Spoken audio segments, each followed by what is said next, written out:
just gone full circle, right? It was a Japanese thing originally. Judo goes to Brazil, becomes Brazilian Jiu-Jitsu. I think one reason why it was so attractive to Americans is that it was so different from other martial arts in the sense where, it had that so much of that Brazilian culture. I insist on the Brazilian in Jiu-Jitsu now. I used to hate it. I think nationalism does not belong in Jiu-Jitsu. This is stupid. Get rid of the flags, right? That's always been my approach. I insist on the Brazilian now because there's so much of Brazilian culture that has been incorporated into Brazilian Jiu-Jitsu. But it's ironic because I can observe this change now. Like it's becoming less and less Japanese. Like respect, honor have gone out the window.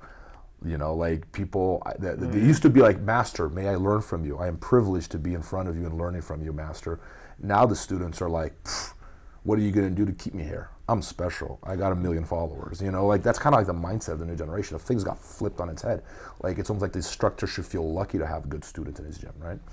And it's becoming very Americanized in the sense where it is the Brazilian beach culture, buddy system, go train with your friends in your garage, do whatever you want. It's a very Brazilian thing. Yeah. It's dying. Like if you're a school owner and you're running your business like that, you're going to go out of business eventually because it's becoming very Americanized, very business oriented, right? So it's interesting to me like that, how much Japanese, Brazilian, our American culture have influenced jiu-jitsu. And I can see these changes, I guess because maybe I'm overly sensitive to this because I grew up in Brazil and spent half my life there.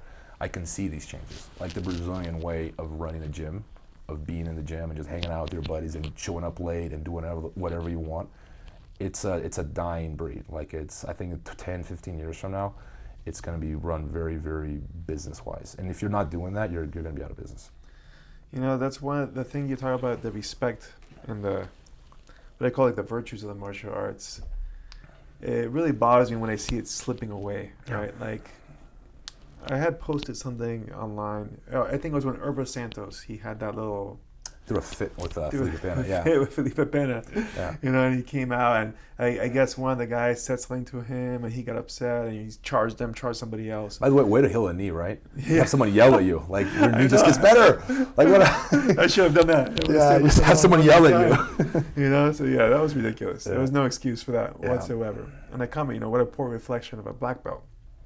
And then someone puts, a black belt just means you're a good fighter. And it was on Reddit thing, and I got downvoted to hell. I was like, man, this is a problem. Like people think that a black belt is just it just signifies your skill level or your knowledge level. So much more. And it's a lot more to it. Yeah. I have people that never got to black belt. They stuck at brown belt because I didn't feel they had the right temperament, the right character. I have people of regret promoting people. And then there's some of those as well. Because they didn't have the character necessary to be promoted. Because people understand those, like. Essentially, our legacy is being passed through our students. Yeah. And if you have students that are, like bad people, or bad character, your legacy is going to get tarnished by that. Yeah. Because once me and you die out, then who's the next people carrying the torch? If those people are not good instructors, they're not going to spread anymore, and then essentially your tree is dead. Yeah. So to me, the character part of the martial arts, like you said, it's huge. In the beginning, it's the most important thing because at the end of the day, all the punching and kicking and submissions are all cute and stuff. But when you're like 60 years old and stuff, that doesn't really mean as much. What it means more is going to be like what virtues you've learned through the martial arts that you are able to apply to all the areas of your life, your work, your family, your relationships. That's the real value. Yeah. I that's what I take, and I hate to sound like the old man because when you're 20, you don't give a crap about any of this, right? You just want to win, and I get that at 20. But being retired, I think we agree on this. It's a nice place to be because I'm able to see. This is how I put it. Like my passion for jiu-jitsu now is jiu-jitsu used to be a means to an end, proven to myself or to the world for that matter that I could do it. Right? It was a means to an end. It was an ego thing. Yeah. Jiu-jitsu now is an end in itself. I see jiu-jitsu as a good in itself. Right? It helps me cope with the world. I see the benefit it brings to society. It's not something you can quantify, which is very sad because we quantify money. Yeah. We quantify fame, right? But we don't quantify social success. And I think there are a lot of instructors in small gyms in the middle of nowhere in Brazil and around the world who are doing a lot of social good. It's just, you just can't quantify it. So but this is because, going back to what you were saying, there are aspects of character building in martial arts that I feel that we're missing out on. And that's one thing you gotta love about the Japanese because they take that so seriously. Yeah. It's so important to them and it reflects on the nation. Like when you look at how Japanese look at judo and how they behave on the mats, it's an expression of who they are as a people. It's not just on the mats that they're like that. It really is a reflex of them as a culture. I wish we were more like that. I wish things like honor and respect meant something in the 21st century to millennials. It doesn't. The reality is, you bring this up to a 20-year-old, he looks at you like you're crazy. Like, what are you talking about? And it's sad because I think we're missing out on some of the most important lessons that martial arts has to teach. I hope it changes. That people get I hope this next generation of grapplers that are obsessed with being Conor McGregor and they have to be loud and talk. I think that one day they're going to snap out of it. I hope they do. But if this is the trend and it is reinforced in the future and it doesn't stop, I think that jiu-jitsu is going to turn into something that, I don't know, it's not something that there's a part of it that isn't going to be part of it because it's so alien to me. It's so different from what I have learned and what I believe in. And I think that eventually it's going to go it might wear out. People are going to get tired of it, but people are missing out on that, man. There's a lot of value to jiu-jitsu that are way outside the metal and the technique.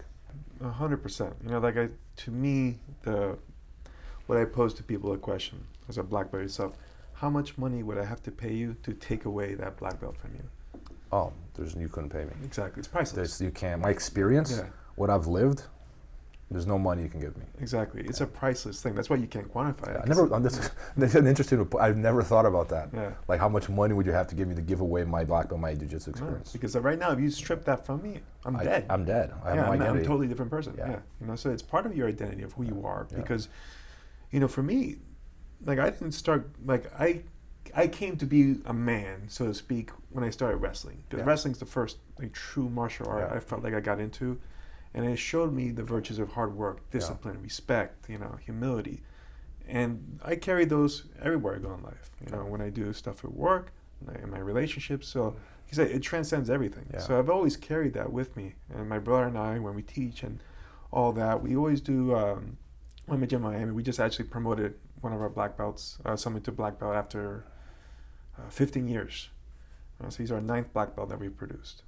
And there's a lot of people that could have been black belts at that time, but we're very selective on who we put to be a black belt because, again, like you said, it's a reflection of your character. And the problem now is that with social media,